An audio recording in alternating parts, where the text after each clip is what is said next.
Parkinson's. Those are just very simple things that you can do. Even as caregivers, I always recommend keep your instructions short and sweet. Most of the time, our spouses don't like to listen to us anyways, so let's keep those instructions short. They do help, and you can even use visual cues, especially when there's some freezing happening. So in summary, I just want to say here at LV, we do offer one-on-one sessions to help with individualized programming that incorporates these moves, but also other types of exercises and things that are important to you. We also do group sessions that incorporate that as well, because we find the social aspect of this is really important as well. So in closing, what I wanted to say was there's no one size fits all when it comes to Parkinson's. It's very individualized, but movement is a powerful tool that we can use, and it's a great starting point. And you may not control your diagnosis, but with the right support, you can take control of your day-to-day life.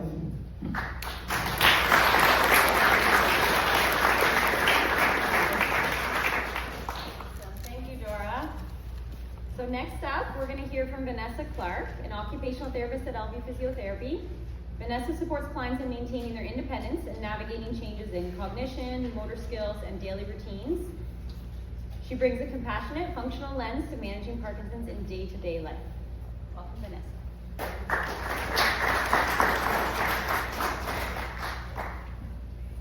So nobody panic. I'm not going to make anyone exercise. Okay, so, that's okay. That's okay. All right, so before I begin, I'd like to know by show of hands, does anybody here know what an occupational therapist is? Some? Good, okay, wonderful. Can I have a brave hand go up even higher and offer to share what they know about occupational therapy with the rest of us? Anyone? No.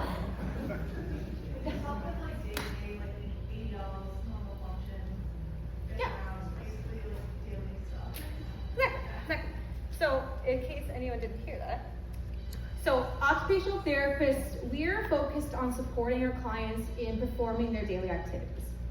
So daily activities can go anywhere from the very basic things that you're expected to do in your day, like getting yourself dressed, having a shower, eating your meals. They can also be as complex as doing the things that you enjoy doing. You know, I know many of you are probably golfers, either at one point or currently. Anything that you enjoy or wanting to do or expected to do, that's my job, is to support you in finding tools, strategies, modifications, devices, anything that's going to support you in doing those things. In my practice, what I try to look at in my clients is what are their specific goals? What are the things that actually bring meaning to your life? Because I know that when you get sick, when you have something medical happening, you can get lost in the treatments and the medicines and having people coming to do things for you.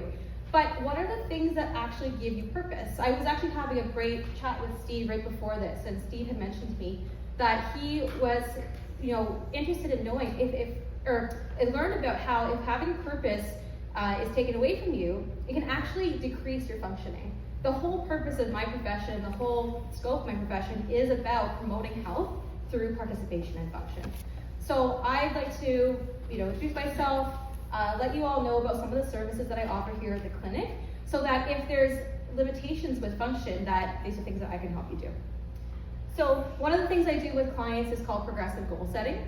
So I work with clients to find their unique and individual goals, and then we figure out how to help you achieve those goals. We can look at, week to week, what are the things that you're trying to do, why are they challenging, and how can we figure out strategies to help you do them. I understand one of the biggest symptoms, or one of the biggest challenges that we face in Parkinson's is energy, right? How many of you are fatigued? Oh yeah. Oh yeah. So energy management is another thing that I often work with my clients on. How do we figure out how much energy we have? What are the activities that we want or need to do? How much energy do they take? And how do we figure out how to spend that energy so that we can participate in everything that we want to do in a day? Assistive devices recommendations. So I don't know if any of you have ever used any tools.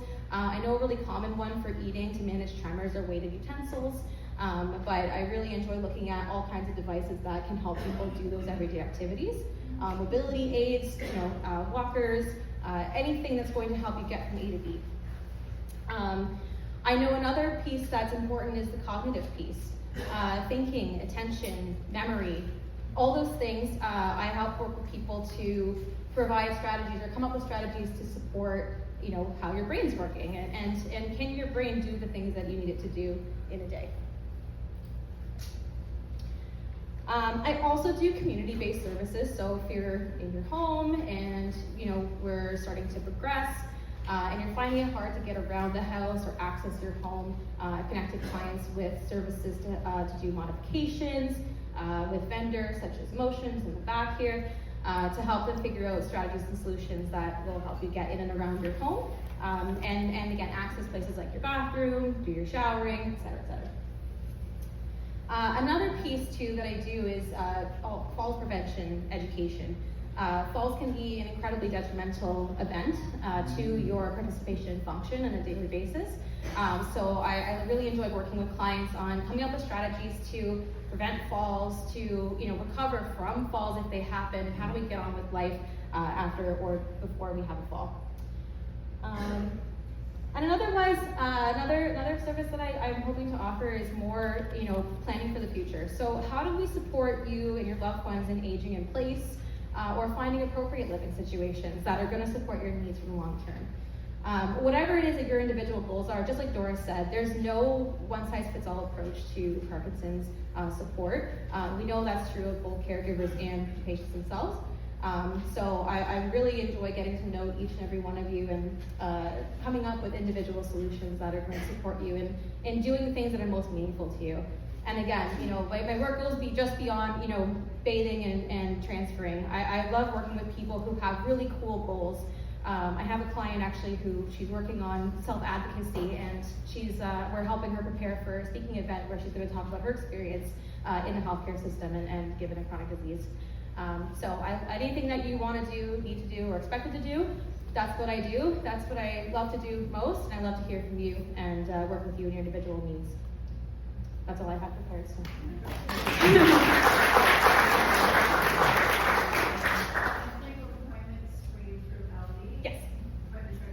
Yes, yes. So if you'd like to book an appointment with me to do an assessment, you can call the clinic. If you have questions about what services would be most appropriate, I offer free 10-minute consultations that can happen over the phone, or if I'm here in the clinic and you happen to be around.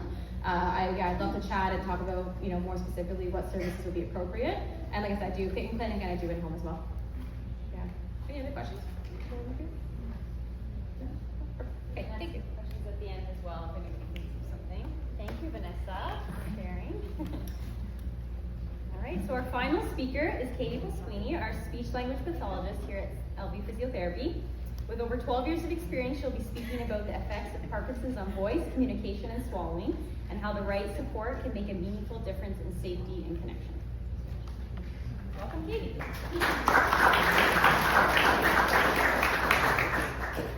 Hi, everyone. It's so great to see just so many people come out today, and I know Lisa will do this, but thank you to all the speakers and everyone who's here, because you all are why we're here, so that's really important.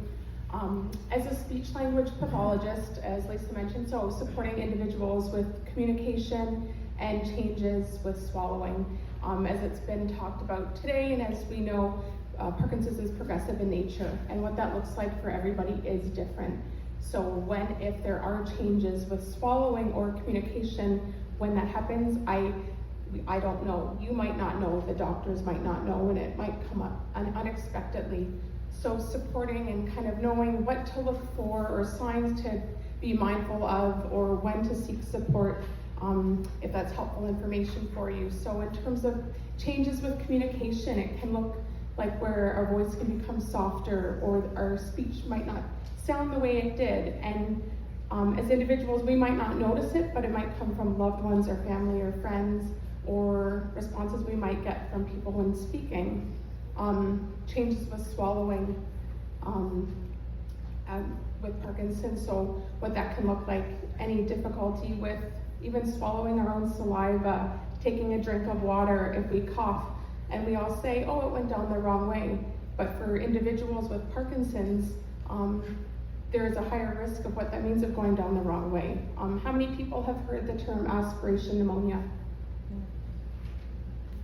Okay, aspiration pneumonia. So unfortunately, individuals with Parkinson's are at a higher risk of aspiration pneumonia.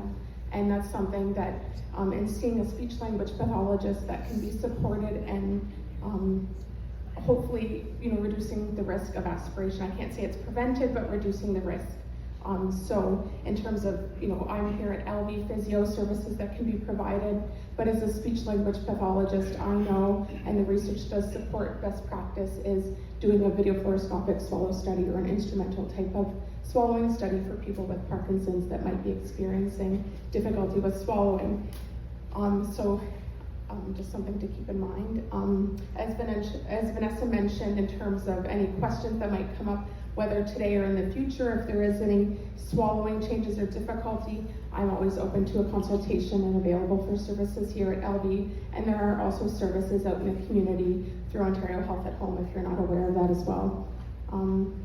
In terms of changes with communication, as I mentioned, I have taken specific training through it's Speak Out, the Parkinson's Voice Project. Has anybody heard of it? Okay. So there are a couple of communication voice training programs for people with Parkinson's that are evidence-based. So the Lee Silverman Voice Therapy training, is anyone familiar with that one? LSVT? No? Not it. Okay, and then the Speak Out. So both are evidence-based training, and it's working on communication, and the Speak Out,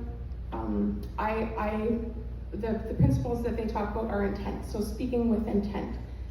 For individuals with Parkinson's, things that we do that we might not think about how we're doing them might change over time. So speaking, for example. So really finding the word that thinking about being intentional and mindful with speaking. So not only what we're saying, but how someone's having to say it. So thinking of, when I work with individuals, using that word intent, so being intentional with communication. And again, as it was touched on by Dora and Vanessa, I have the specific training for people with Parkinson's, and there's a very specific training program, but also meeting somebody where they're at and looking at the functional needs for the individual, because everybody is different, and how we communicate, who we communicate with, and what that looks like can change and is different for everybody. Here at LV, I am hoping to start some groups in the future because, again, that social aspect of communication, working on voice and speech for people with Parkinson's, so that's something that I'm looking to develop in the future.